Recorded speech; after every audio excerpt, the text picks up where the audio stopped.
On YouTube, we are ready to begin. Good evening, everyone. I'm Erin Miley, Instructional Technology Coordinator for the Harris County School District. Thank you for joining us for the second part of our two-part virtual community forum series regarding our reopening plan. We're broadcasting live tonight from the Harris County Central Office, so I apologize if you hear a slight echo. I'll be moderating tonight's session, but first I wanted to review a few housekeeping notes regarding the forum. If you're watching this event via YouTube, either live or as a recording, and you previously submitted questions, please know that we are doing our best to address them. We've collected all questions submitted prior to 1 p.m. on July 14th, 2020, and plan to have the questions and answered posted on our website by the end of this week. If you're logged in currently as a pre-registered Zoom attendee for this webinar, and you decide to submit a question live, please use the Q&A button at the bottom of your page. Again, we will do our best to answer it tonight and plan to include it in our FAQs on the website by the end of the week.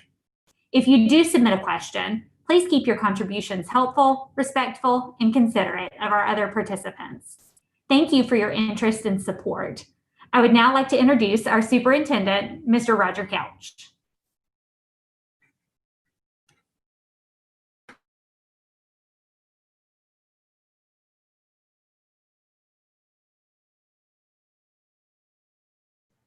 I'm gonna try that again. I'm Roger Couch. I want to welcome you here to our second community forum. We have assistant superintendents with us, Mrs.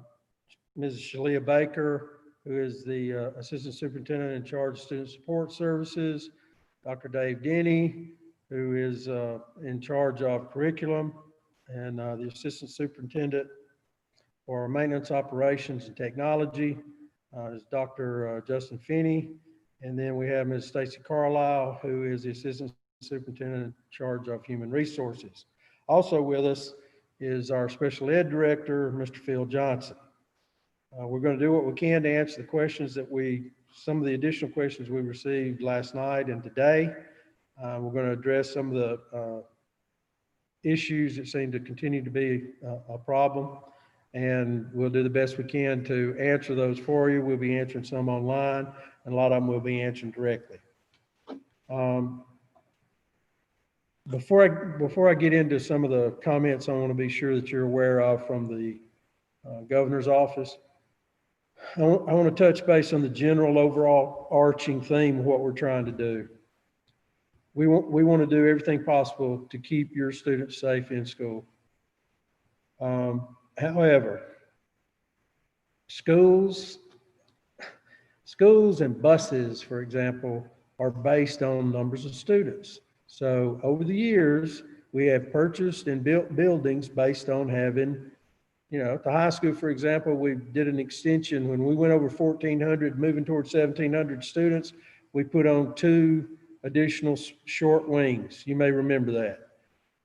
So the whole thing has been set up, driven by large numbers of students, gives you a certain amount of building. Well, now, a lot of things are coming out where they're saying, take these buildings and these large number of students and spread them out.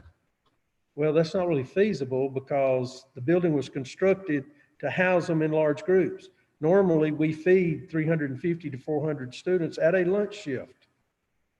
And now, recommendations coming down or say, well, spread them out, move them around. That's incredibly difficult to do. But I think everyone on this staff, and I know the principals, are diligently working to try to set that up. Yes, we're looking at having some students eat outside, have longer periods, try to spread them out as much as possible. All those kinds of things are being taken into consideration. We're trying to keep from congregating groups of students, okay? For example, somebody asked me, are students still going to report to the gym when they get into the high school waiting to go to class? No, because that would be congregating large groups of students. So what's the alternative going to be? Well, one of the things at the high school, for example, in all the schools but the middle school, the newer schools have exits in the classroom. So we could use those as ways to come into the building and try to avoid changing classes in the hallway as much as possible. And we're looking at all kinds of things like that.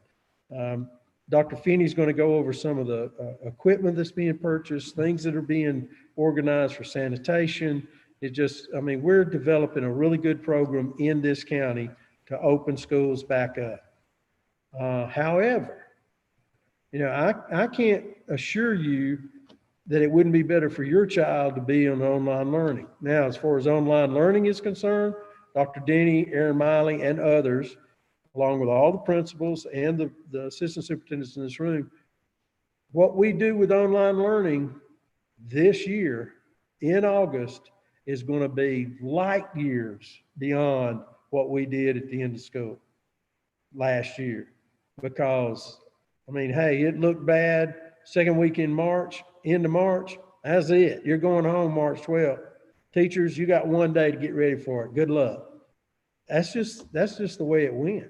And some teachers did an absolutely fantastic job and others did not. So we're trying to set up structures to help those that need improvement as teachers, help those that are competent and really good with online and give them opportunities to do that at the beginning. We're really trying to implement something that's going to help your child. Online will be great. We're going to try to continually improve it throughout the year, but it's not as good as coming to school, in my opinion.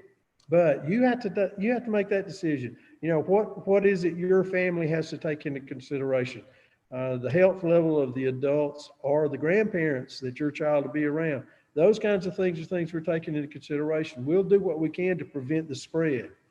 But if you need to feel more confident by having your child stay at home online, by all means do that. And we'll do everything we can to make that a really, really good situation. But in my opinion, I stated earlier, it'll never be as good as on-campus education. So with that being said, one of the big questions that seems to be coming up over and over and over is face mask. And I want you to understand that I'm trying to go by what I've received from the governor's office on this, because the governor and the Georgia Department of Education have a huge role in deciding what we can do. And part of what, like this came out yesterday, okay, there was a meeting, and this is from the Georgia's Path to Recovery for K through 12 schools, which was modified July 13th, and we've posted that. You can have access to that. It's about a 14-page document. It looks like this. This is the revised one. Okay, you need to read through it. If you have questions, it'll tell you what's going on. And that's what we review constantly, and we review the changes. But this is what they say about face coverings, and please understand this. Face coverings are strongly encouraged, not state mandated. Their use is specifically encouraged in areas where it is challenging to social distance. And those kinds of areas are class transitions, busing, drop-offs, and pickups. And we're doing everything we can to be reasonable about it. I don't expect anybody, myself included, to wear a face mask 8 hours a day. However, I do have people in my family that could have problems if they were to get COVID-19. So I wear a face mask a lot more than most people around here. And the fact that I'm 66 has something to do with that too. What I'm asking you to do is take your individual situation in mind and understand about the face mask. If you're not comfortable that all people will not be wearing face masks all the time, by all means, select online and don't worry about it. Now, if you are concerned that you want your child to come to school and not wear a face mask, understand that we're going to need and strongly encourage that child to wear one on the bus, or you can drop them off, or in a situation where we have to put a large group of students together. We're going to try to spread them out during lunch. You can't eat with a face mask on. We're not going to push that. We're trying to be reasonable about the whole thing. Now, there's a lot of stuff that these people are going to cover tonight and try to answer your questions. And I'll continue to try to respond to some of them. We're going to continue to meet the needs of our individual students through 504s, IEPs, You know, I had somebody ask, well, my child won't be able to wear a face mask. Can they wear one of those face shields? We can work with that. I'd feel better if they wore a face mask and a face shield. But if it's something that they just cannot absolutely tolerate, we'll try to work with that and try to make things work for the kid where they'll all be as safe as possible. But if you want to assure that they're not going to be around somebody who has been positive with COVID-19 or has some symptoms, you may be better off with your child being online at home. So give that some thought. I know it's a really tough decision, and I hate that you have to make it. But these are the challenging times in which we live. Okay? All right, I'll be more than happy to try to answer some questions. And through this whole thing, I'm more than interested in what you have to say as a community and as an individual parent. And we'll continue to be that way. That's enough from me. I'm going to turn it over to Ms. Baker at this time. She's got some plans on things that she's going to cover for you. Hey, let's work together to try to make this good. Thank you. Okay, thank you, Mr. Couch. Thank you for all of you who are joining us this evening for this forum as we prepare to reopen our schools in August. I am Shalia Baker, your Assistant Superintendent for Student Support Services. You've submitted some really great questions, and we will do our best to effectively answer those questions for you. So my format will be, I will go through my questions by category, and I'll answer those questions based upon how they were presented. So my first set of questions are going to relate to health and just COVID-19 in general. This person has written, I would like to know why the school itself is not doing health checks and why that is left to the parents' discretion. Well, we're not leaving health checks entirely up to the parents. Each teacher will have the ability to check temperatures with a non-contact thermometer at the schools. But what we're asking is that we join together as partners and that this is a community effort so that parents and schools can work together to ensure that our students are healthy. So the responsibility is not entirely upon the parents, but it does help us to know if a student is possibly ill before coming to school so that that student will get the proper treatment that he deserves or she deserves. So that's why we're asking parents to please, as best as possible, check those temperatures so that we know whether students are sick before they leave home. Our next question deals with students being separated in the classroom. And the question asks a two-part question. Will the students in the classroom be separated by 6 feet? If not, then if one person is or has tested positive, everyone in the classroom near their child will be quarantined. Is that correct? So the first part of the question is this. Classrooms will be arranged as best as possible to implement the distancing requirements that are set forth. And of course, that's going to depend on the number of students who are actually in that class. So we'll do our best to make sure that we do implement social distancing among our students within the classroom setting. The second part of the question is, if only those students or only those people who are in close contact of a COVID-19 positive person are the ones that must quarantine. And for your clarity, close contact is defined as being within 15 feet for 15 or more minutes with a person that is COVID positive. So if your proximity in a classroom setting meets that 6 feet, 15-minute criteria, then yes, that person would have to go on quarantine because of close contact with a person that's COVID positive. The next question asks, if a child comes into contact with another person at school that has tested positive, but that child has already had COVID, do they still have to quarantine for 10 days? Well, the quarantine period is not 10 days, it's 14 days for those in close contact.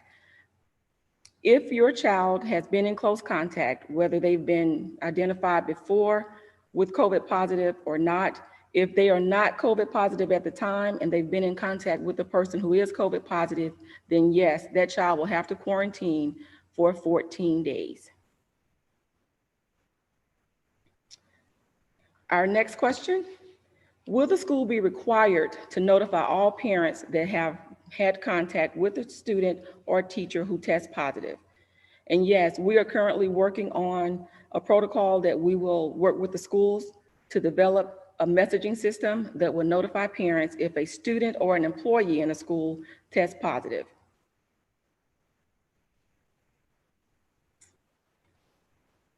Our next question, if my child's teacher tests positive for COVID-19, does my child have to quarantine, and does that count as an absence? The first part of that question will deal with what I've already stated with the close contact. If your child is in a teacher's classroom and has been around that teacher for 15 minutes and within a 6-foot distance, then of course they would have to quarantine. As far as absences go, either you're on isolation or quarantine purposes, all of those absences will be counted as excused. So that will not count against the child. That will be an excused absence, just as a normal sickness. Our next set of questions are related to our pre-K program. And I'll have to say that our pre-K program that we operate here in Harris County operates under the Georgia DeKalb Bright from the Start program. So we do have to follow all the guidance that Bright from the Start sets for pre-K programs across the state of Georgia. And the first question that we have is related to the option of virtual learning versus in-person learning. The Georgia Bright from the Start program gives school systems the option of choosing their learning options for their various programs. And currently, the only option that the Harris County School District is going to offer for our pre-K program is a traditional in-person learning option.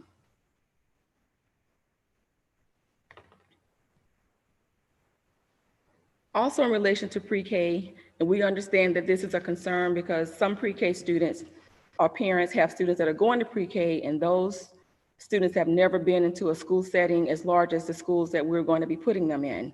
So the question that we have is, if we cannot physically meet the teachers, can the parents or the students have a virtual meet and greet with the teachers? And that answer will be, the schools are working on a method of meet and greet because we are working to avoid large congregations, and we have to adhere to public health guidelines and the governor's executive orders. More than likely, the meet and greets will occur virtually. In addition to that, that question asks whether parents will be able to drop their students off to their pre-K teachers for the first time when they go to school. And we are currently working on a plan for that as well. And this plan may allow parents to drop your pre-K students off at school to walk them to their classes during the first week of school. As we develop that plan more clearly and get it more refined, we will develop and send that out to our pre-K parents so that you know what that plan looks like. But we have to involve our elementary school principals in that process, and we'll make sure that that's clearly communicated so that you know what that plan will be before the first day of school, which is currently August the 10th.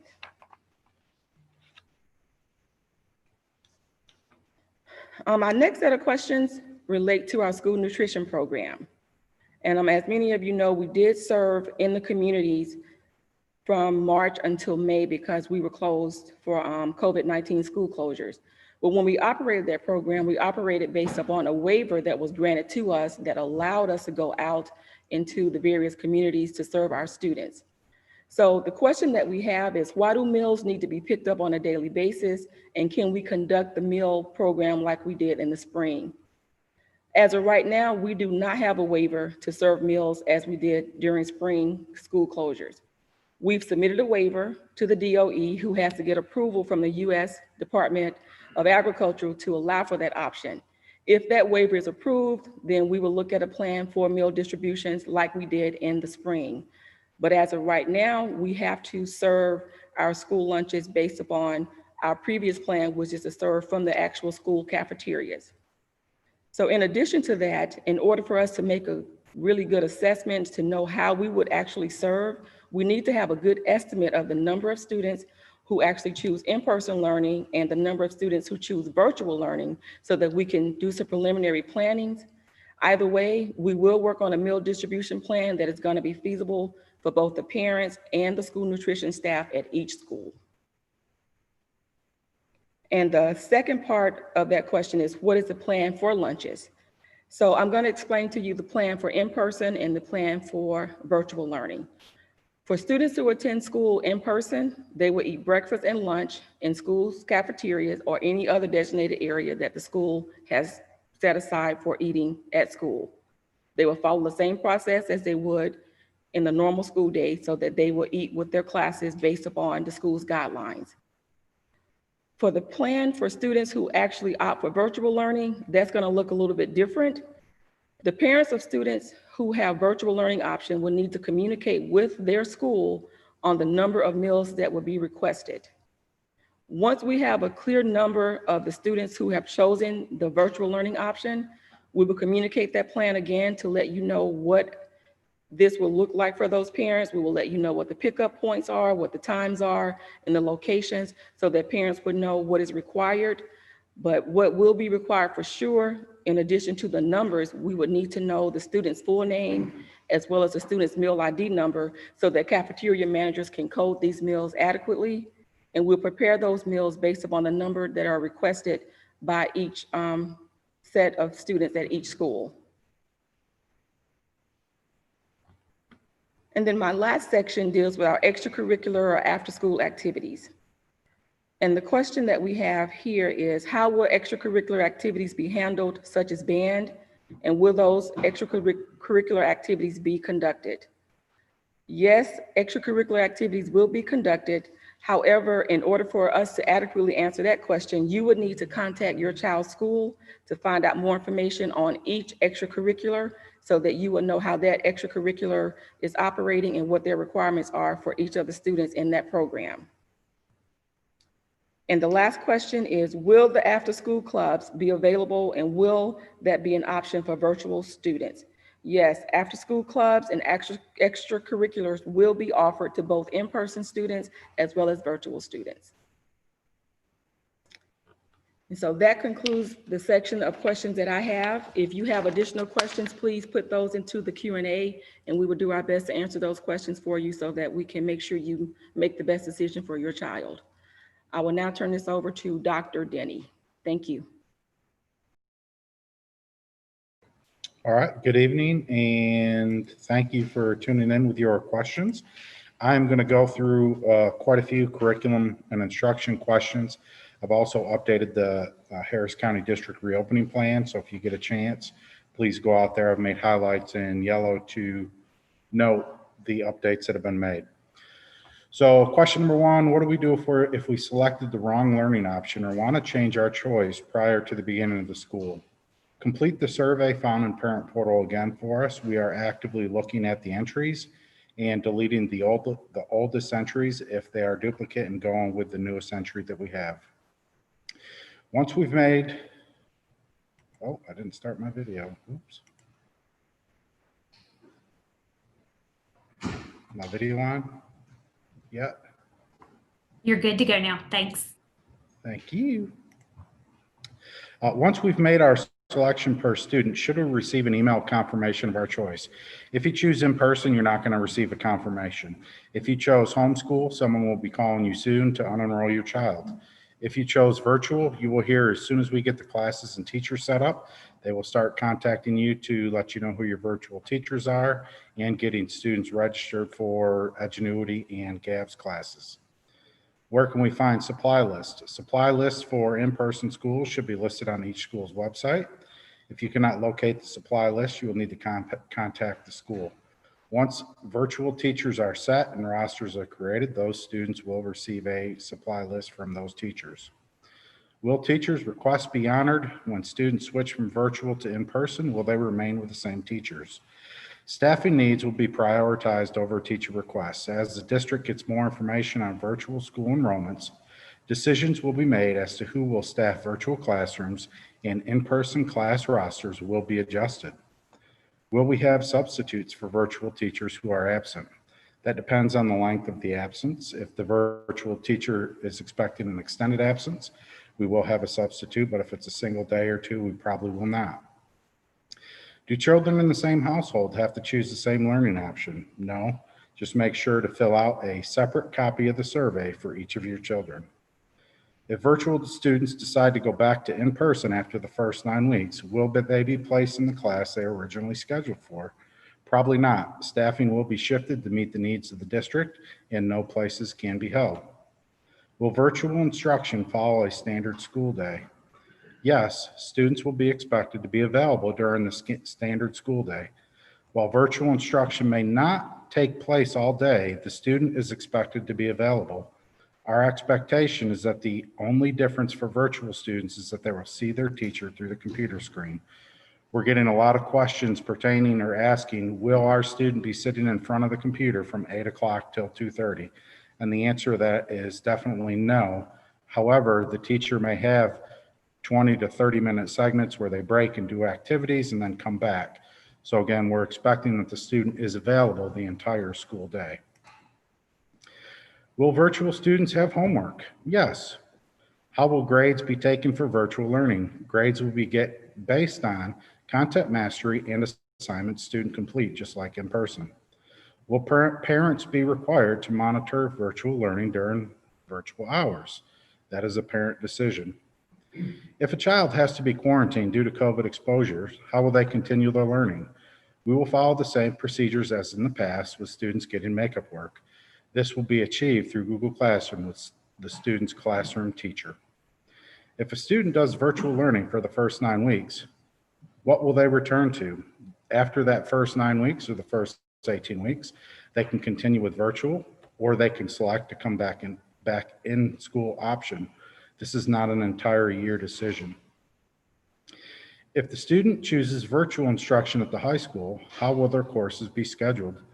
Once we get the list of students that choose virtual over to the high school, counselors will be making contact with students to get them scheduled in the correct courses, because we have to make sure that they're going to have the necessary requirements to graduate, whether in 9th grade, 10th grade, 11th grade, or 12th grade. Will virtual classes be recorded? We will make every attempt to have the virtual teachers record their sessions so those sessions are available at a later time. Will virtual students have access to counselors? Yes. If a student participates in virtual learning through Edgenuity, can they participate in band class? They cannot. Band is a face-to-face course at the school level and is not offered after school at this time. If they are in 8th grade, they can participate in marching band after school, which would be the same at the high school. The middle school will publish after-school activities for TSA, FFA, and others that may choose to do things after school. Remember, if you participate in virtual learning, you are able to come to the school for after-school activities. What will virtual instruction look like in grades K to 4? It will look the same as in-person instruction as far as content is concerned. It will be aligned with the Georgia Standards of Excellence. The difference will be in how the content is delivered. Will children be able to interact with others virtually? Yes. How and when do we choose between GAVS and Edgenuity, or just Edgenuity? We are working to get the information to middle school and high school. Counselors will be working with students to get them signed up for the correct classes. We will be doing the scheduling for the students. They will not have to do that on their own. We want to make sure that they're in the correct classes and will graduate on time. Who will be responsible for registering students for GAVS and Edgenuity? And the school counselors and facilitators will be responsible for that. Who is receiving Chromebooks? All students enrolled in the Harris County School Districts in grades K through 12 will receive a Chromebook. That is in person and virtual. We had a lot of questions concerning GAVS and Edgenuity. The big difference, everyone wants to know what the difference is between the two. If you are signing up for GAVS, that is outside of Harris County control. That is Georgia Department of Education employees who maintain and run and assess students' information. It is a rigorous curriculum and students must be highly driven to succeed in their classes. Edgenuity, on the other hand, is maintained, hosted, facilitated, supported by Harris County teachers. That's really where you're going to get the Harris County touch and the support from our teachers. Not that we won't support you in GAVS, but GAVS is maintained by the Georgia Department of Education. If we choose virtual, will our students get usernames and passwords for all the systems that are used? Yes. Will some classes not be offered virtually? There may be some classes that we cannot offer virtually due to the nature of the class and the available course offerings through GAVS and Edgenuity. For example, we may not be able to host all fine arts or have fine arts or PE classes. Is there a live Zoom learning option on the table for 7th to 12th grade students where the teacher is at the school and students log into Zoom on their scheduled time? So for instance, as a kid in high school, he or she would log into Zoom 4 classes a day. And the answer to that is no, that is not one of our options. Can homeschoolers participate in school sports teams? No. How will Edgenuity pace lessons? Will students be able to easily move back and forth, back into the classroom after the 9 weeks? The virtual facilitators will assign units on pace with in-person instructions. Students may also be able to go ahead in their own pace. Understand that with pacing, it is in our best interest to make sure that what we were doing in school aligns with what we were doing in the virtual classroom settings, because we understand that students may be coming from the virtual option to in school and from in school to the virtual option. How will the district be handling AP and honors classes? Both GAVS and Edgenuity offer AP classes. We're still working on a resolution for the honors classes. And then my last question is, what is the class for art, gym, music, etc.? And the extra is going to be for virtual students. And again, some of those classes we just can't offer. We are still working on an answer for some of the schools, because I think we can still offer some of them for the in-person option, but at this point, nothing for virtual. If you have questions, please put them in the chat box and continue submitting them in our online forum. If you need to, you can also email me, Dave Denny, the Assistant Superintendent for Curriculum and Instruction. I thank you for watching tonight and look forward to school starting on August 10th. I now yield the floor to Ms. Stacy Carlisle.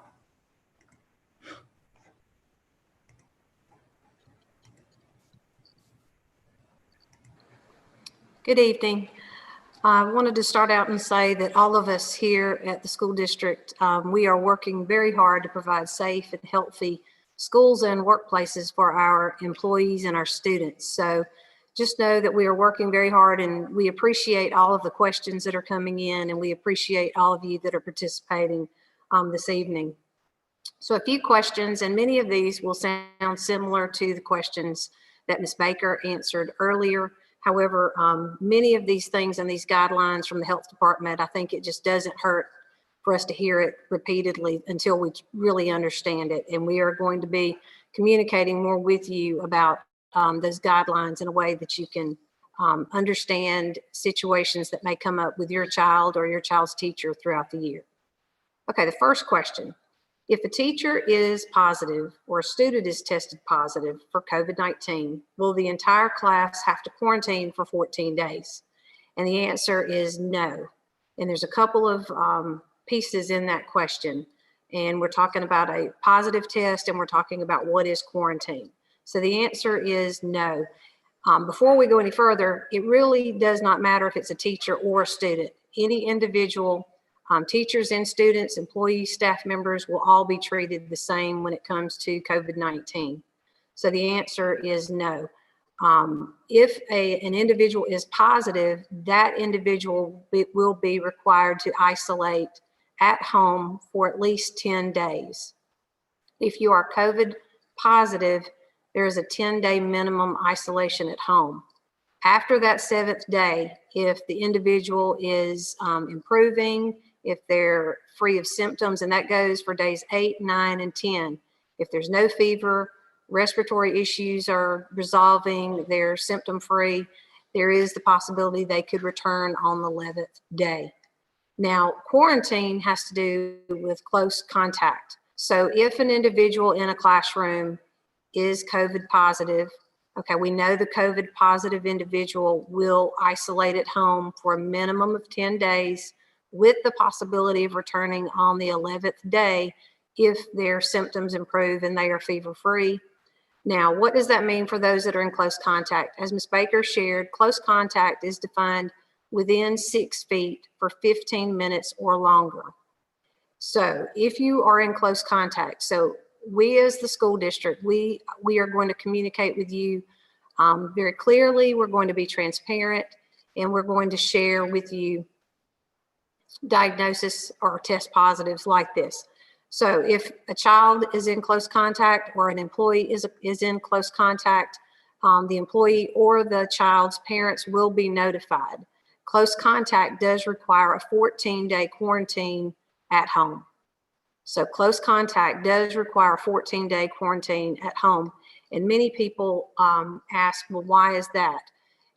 If you're in close contact, there is no proof or there is no evidence of the potential time for infection or when that viral load started. So just know that close contact is a 14-day quarantine. Part 2 to that question is, if they don't have to quarantine, will you be able to get a substitute teacher to come to the class where all the students have been exposed? Exposure is another piece here that I want to share with you, and we're going to continue to share with you. If individuals have not been within 6 feet of a COVID positive individual for 15 minutes or longer, they would be considered exposed. So if one is exposed, we, the school district, will be transparent. We will be upfront with you. There will be notifications from the schools coming to you. So there is a possibility that a child or a teacher could be in close contact and they would have to be quarantined at home. But at the same time, there may be others in the classroom that are not deemed to be in close contact. That's based on the seating arrangement or the activities for that day. Those individuals would be notified that you have the potential of being exposed. Exposure means you're aware and you monitor your symptoms. That exposure means you can continue coming to school and you can continue working. And that is all based on CDC recommendation. The other question, the piece of this is, can we get a substitute to come to a class where there has been exposure? The one thing I can do is assure you that all students will be supervised while they're at school. They will be. At this point, we have had many phone calls. We will start recruiting for substitutes here in the next week or so. They will get special training when it comes to COVID-19 and school and workplace safety and hygiene. But right now, we do not anticipate a shortage of substitute teachers. But I assure you, your child will be supervised at all times. One other point, going back to contact tracing for close contact. I think someone was referring to an elementary classroom, maybe one group of kids in one class all day long. However, we do know middle schoolers, Creekside students, and high schoolers do change classes. So if there is a COVID positive individual in the classroom, the contact tracing would be 6 feet, 15 minutes or more, and it would be for every class that student attended. If that student rides the bus, that would include the seating chart on the bus. If that child is elementary and they go to after school program, it would include tracing to after school program. If the child is in an extracurricular activity or a sports team, it would follow contact tracing to the sports team. So that given, yes, that sounds really complicated and it sounds like a lot, and it is. If anything, that might encourage you or your child that if you can help protect others, wearing a face covering when social distancing is not feasible, it might help slow the spread. And that way we won't have students and teachers on quarantine unnecessarily. So that's just something to think about. Number 2, what is the procedure of a teacher or student who becomes positive? How will my student know theirs be handled? Change of classes involve multiple students. And I think I've answered that as far as if they're COVID positive. And if COVID positive, we said that's isolation at home, minimum of 10 days. COVID close contact, that means 14 days quarantined at home. And of course, then we talked about exposure. That means you may have been in proximity of someone who is COVID positive, but you were not in that close contact range. That means you monitor yourself for symptoms and you continue coming to school and going to work.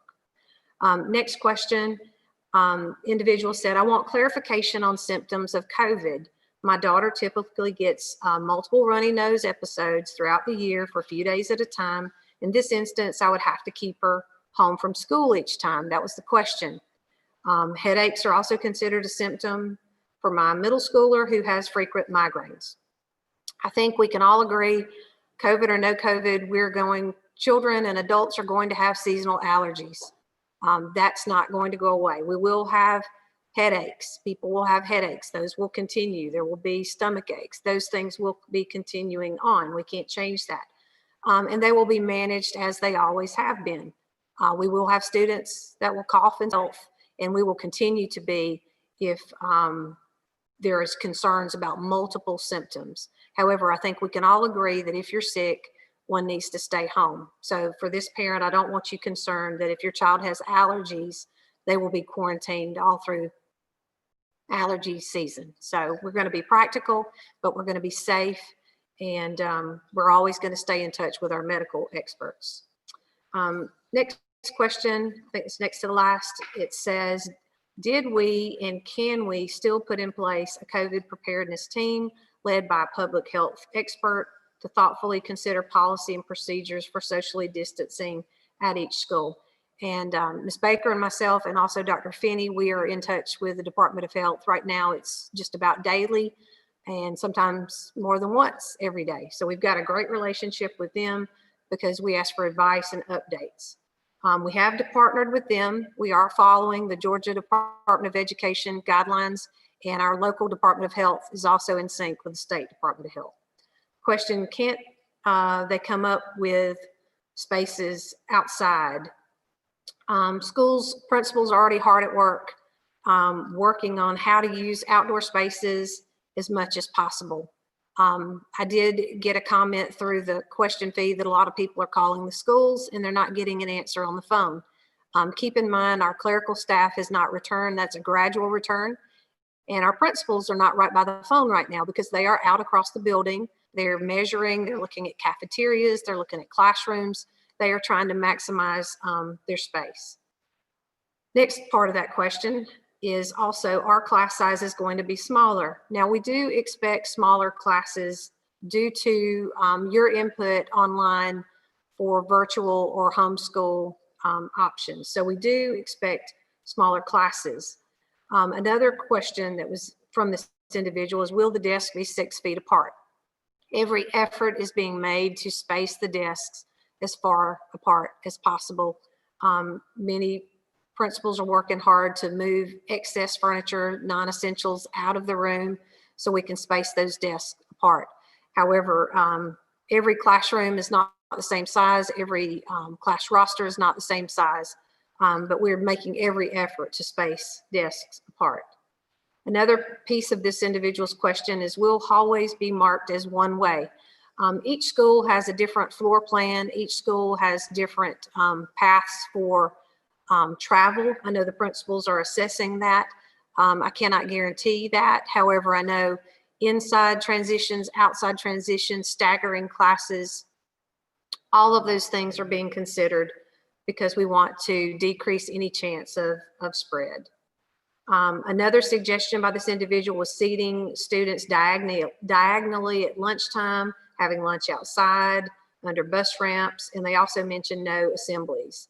As I said, every building is being assessed. We're going to look at options for lunch where we space the most that we can.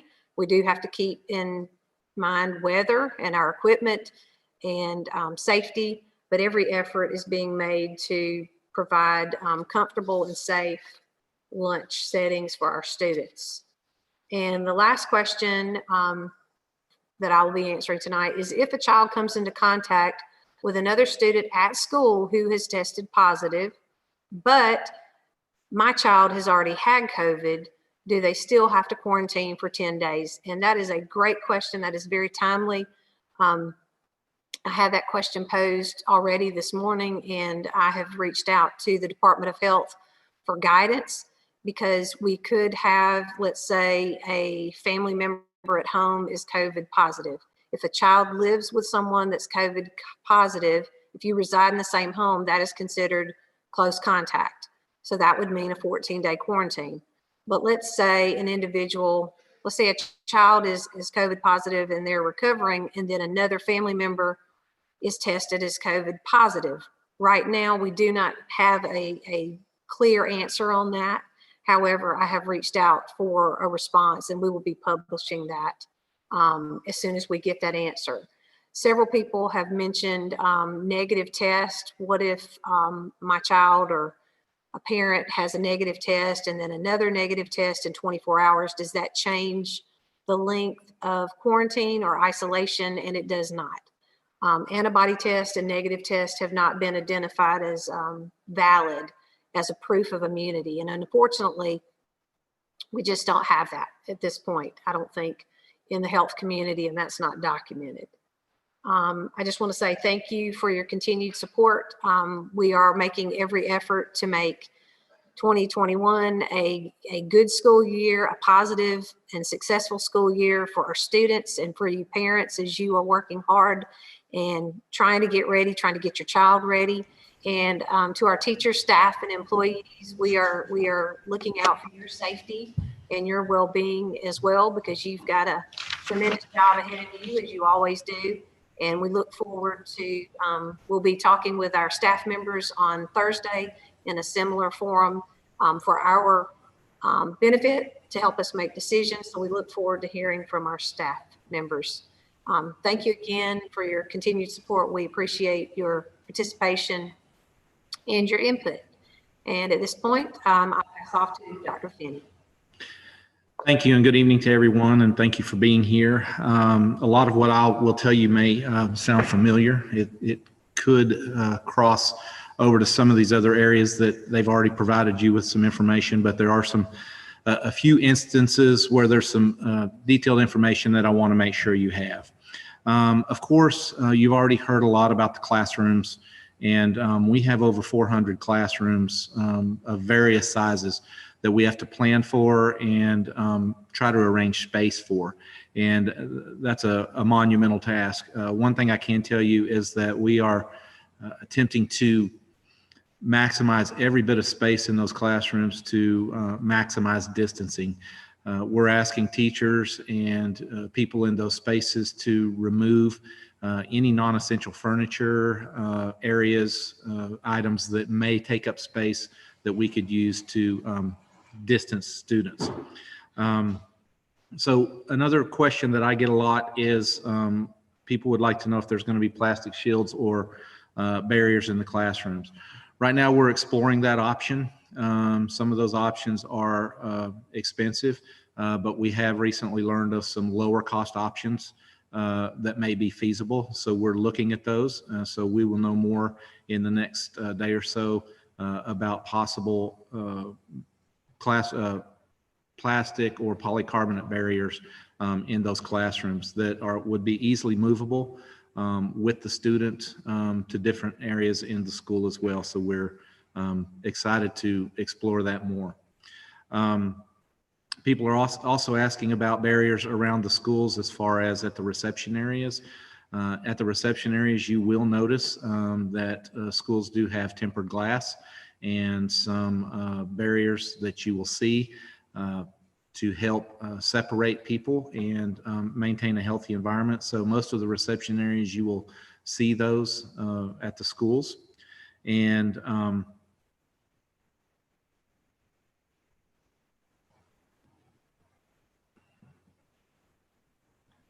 I'm checking my notes here to make sure I don't forget anything here.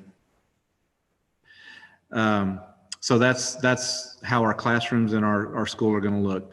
And people are asking how we're going to move around the schools as well.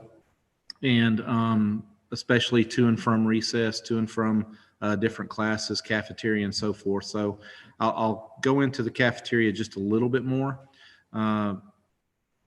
We are looking at having meals served in the cafeteria because in our schools we have the ability to hopefully distance in the cafeteria, but also some adjacent large spaces that would be near the cafeteria. And we are looking at if we can safely move children through the hallways into those larger spaces. It would not restrict those students to the same classroom all day long. In our cafeterias, we have ABM custodians from our contracted cleaning service that clean and sanitize tables between every class that uses them. So we've got a very good cleaning plan as well that I will cover in just a minute. Recess is always a big question with parents, especially at the elementary levels. As you've seen in our plan, we are prioritizing outside time for social distancing, but also the fresh air and the sunshine we know is good for students. So we're encouraging teachers to develop lessons and develop instructional activities that would facilitate taking the kids outside. Recess, we're looking at that with the elementary school principals and how we can structure that within our master schedules. And we'll probably get beyond our traditional master schedules where all grade levels just go out on one playground and play freely.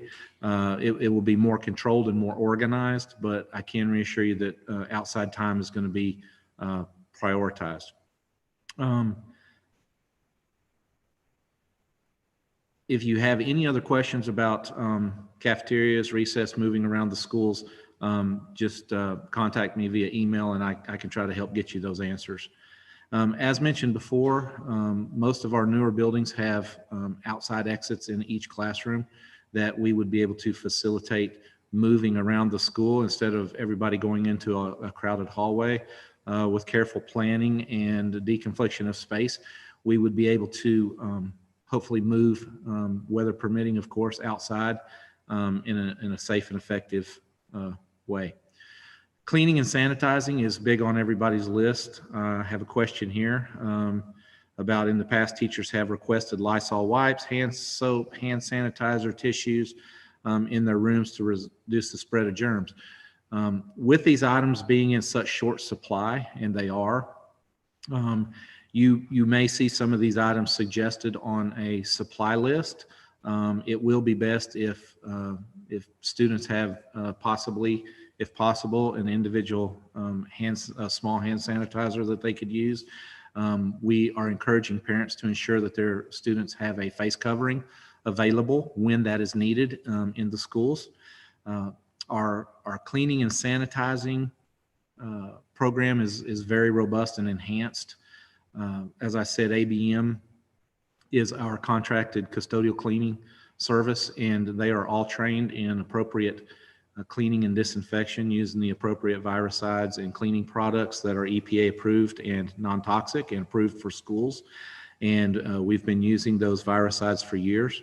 So every school has a day crew and a night crew that will continuously clean, frequently touch surfaces, and sanitize classrooms at night. Each school has, we've purchased a hydrostatic sprayer that will distribute basically a micro mist to cover surfaces overnight to ensure that all of those surfaces are sanitized and clean for the next day. Some of the things that we are going to have in the classrooms is we have ordered a supply of probably 20,000 masks, and those are both disposable and washable and reusable. So we do encourage parents to ensure your student has their own mask, but we will have masks available on a needed basis, both disposable and washable and reusable. Each teacher will have the ability to check temperatures each day. This is a big question that people have, and they will be conducting some screenings and temperature checks in the classrooms when students arrive in the mornings. Teachers will also have a supply of hand sanitizer in each classroom. They will have appropriate viricides to apply in a safe manner for incidental cleaning during the day. And we will start off with some hand wipes, and those are the hardest to get, as you probably know.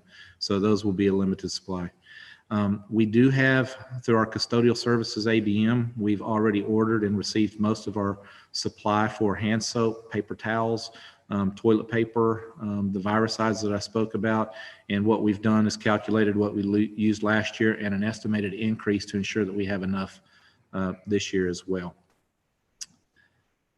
Moving on to the next question, points of entries for schools and checking students upon points of entry. We can't emphasize enough that this is a community effort and that parents should check your students at home prior to coming to school. But as I mentioned, and as it's been covered by Ms. Baker and Ms. Carlisle, we do have the abilities to check the temperatures and screenings of all the children when they arrive at school. Some people are asking, will we be checking them in the car rider line, or will we be checking them before they get on the bus? No, the answer is no. We will not be checking them at the car rider line. We won't be checking them at the bus due to safety issues. It's very difficult and unsafe to check a student at a active car rider line where you have many cars riding through there, and the same thing on an active highway with a bus. And because of the buses, that's why one reason we're requiring masks on the buses. But we do have the ability to check temperatures and screen and have a good process in identifying any children that may be exhibiting those patterns of symptoms as Ms. Carlisle covered. One thing that was in our plan regarding transportation is that the bus windows would be down during transport at all times. One thing we're exploring right now is a system whereby we can install and apply in our buses that would produce an antimicrobial effect inside the buses, and that may give us the antimicrobial functions that we need to use the air conditioners on the bus because they will be providing that disinfecting functions on the bus. As we mentioned, distancing on the bus is going to be very, very difficult. So we are requiring masks, and those buses will be sanitized daily with the appropriate viricides, as I explained earlier with the classrooms. Some questions have been asked about Chromebooks for virtual learning, and as everyone knows, and I won't recap this too much, every student in Harris County School District in K through 12 will receive a Chromebook if they wish to have one issued, whether they are in the virtual learning or whether they are in person here at school. And right now we are working on an issuing plan for those virtual learning people that apply for virtual learning, so that we can get those Chromebooks to you first, hopefully about the first day of school, and you're going to be notified. You're going to be notified of the plan to issue those Chromebooks. So we'll have that information very shortly, and then we would issue the Chromebooks to the students on the in-class option. We would issue those the first few days that they are at school. I had some incidental questions on my list here, saying that I completed my child's online registration. How do I register for the parent portal? If you need assistance with parent portal, you should contact the registrar data clerk at your school, and they will be able to help you with parent portal. If you don't have a parent portal account, they will help you get one activated. If you are logging onto an account and nothing's there, sometimes that's a result of logging on to the student portal rather than the parent portal, so ensure you're logging on to the parent portal. But online registration is very important to complete the online registration, because we can't enroll and assign your student to any virtual courses or in-person classrooms if you have not completed and been approved on your online registration. Some other incidental questions I've had on my list is, will freshmen at the high school be able to pick up their schedules and walk the school to familiarize their class locations before the first day? I'm sure that information is going to be coming from the high school as to how they are going to orient students, especially the ninth graders, in a safe and efficient and effective manner. Make sure I'm not missing anything. And I think that's all I have. Again, thank you for your time tonight attending this meeting. Thank you for your patience as we navigate these uncharted waters. stay positive. And if you have any questions that we can help with, please don't hesitate to contact us. Thank you.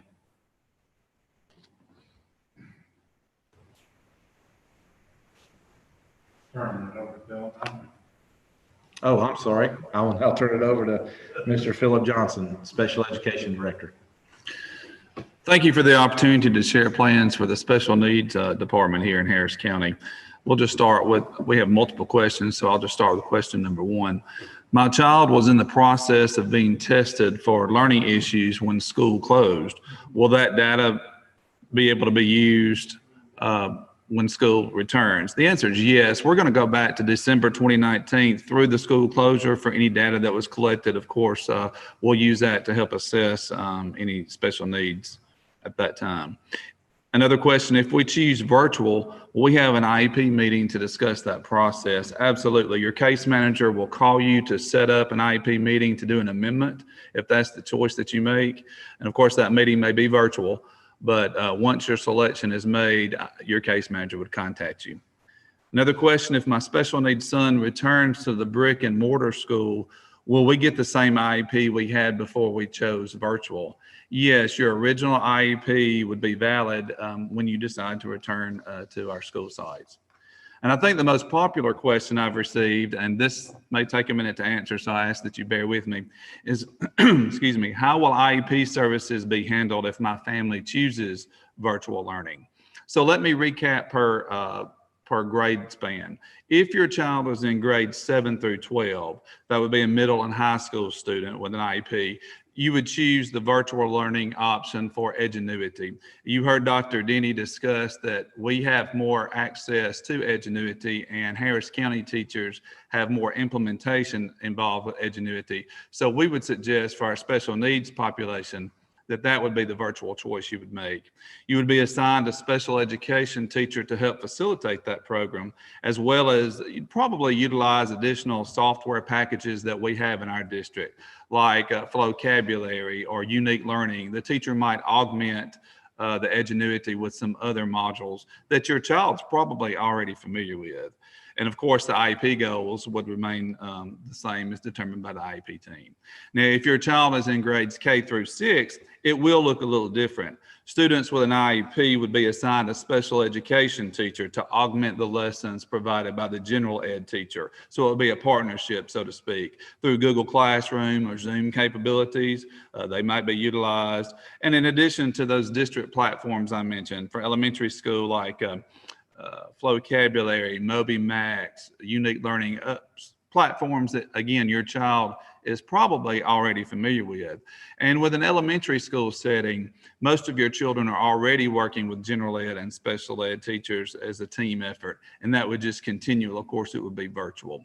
For those students who have that are enrolled in small group classrooms, that used to be called self-contained, we have software packages geared to that level that would help them enhance already their IEP goals. And those are items your child's already working on when he or she is at school. For speech services, they may continue by appointment time through on-site sessions with the speech language therapist, or there could be an online platform to have one-on-one time with your SOP. For occupational or physical therapy, appointment times could be scheduled on-site at the home school, or we could pre-plan a consultation with those therapists to provide you, the parent, with printed or even online resources and professional feedback if you weren't comfortable with having one-on-one therapy with your child. And then for psychological services, that's where our students are tested or reassessed along the way. We really encourage that to be in person, because to get an accurate reading on your child's abilities, our psychological services have to have hands-on testing. That would be scheduled for on-site testing at the home school. So perhaps you could just bring your child at a planned time in an isolated location, and our testing personnel would evaluate them at that time. Of course, all safety protocols as described by the county and state health officials would be observed, and you've heard those described here tonight before I spoke. And then the special education hospital homebound program, would continue with guidance from the local and state authorities regarding school closure. So if you're currently receiving homebound, hospital or homebound, you had to have physician's documentation for that, and of course an IEP recommendation. We would we would continue that personally as long as the state health officials said that was appropriate. Another question I had, for teachers and staff who communicate with deaf and hard of hearing students, have you made arrangements for clear face masks or clear face shields? Yes, clear masks have been ordered for teachers who work with deaf and hard of hearing students, because as you can imagine, mouth movements are important in that instruction. Also, clear face shields have been ordered for speech therapists as they provide one-on-one speech therapy. Another question, how will online affect kids with 504 plans? 504 accommodations will be made as planned in the virtual environment because a Harris County teacher will make contact to assist. So again, if you're in Edgenuity or in an elementary environment, you have one-on-one help with your Harris County contact person. If there are circumstances that prevent students from wearing masks, this is another question, will students need a 504? And the answer to that is no, because masks are not required. They're just recommended and encouraged. So if your child has difficulty wearing that mask or doesn't wear the mask, no, you would not need a 504 plan for that. This is a good question as well, and I think it's been touched on. If my child has an IEP and has to quarantine for any reason, how will Harris County meet the requirements of the IEP? Well, quarantined students would attend via the general education or the special education teachers virtual platform, and we could do makeup work or related services could be scheduled upon return. It would be treated as a regular absence. And and I think you as our special needs parents, we provide exceptional interventions for our special needs population. And that's our goal. No matter what option you choose, you can rest assured we're going to do what's best for our students. At this time, I'll turn it back to Mr. Couch, our superintendent.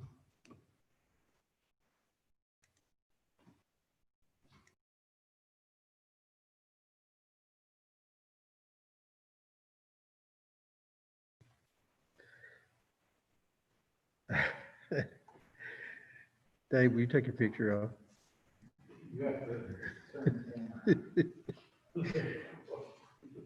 Okay, I hope that you found that informative, but I also want to encourage you, as you've heard all the people here tonight tell you, part of what we're trying to do is make sure that you have answers to your questions, and you're going to continue to have questions.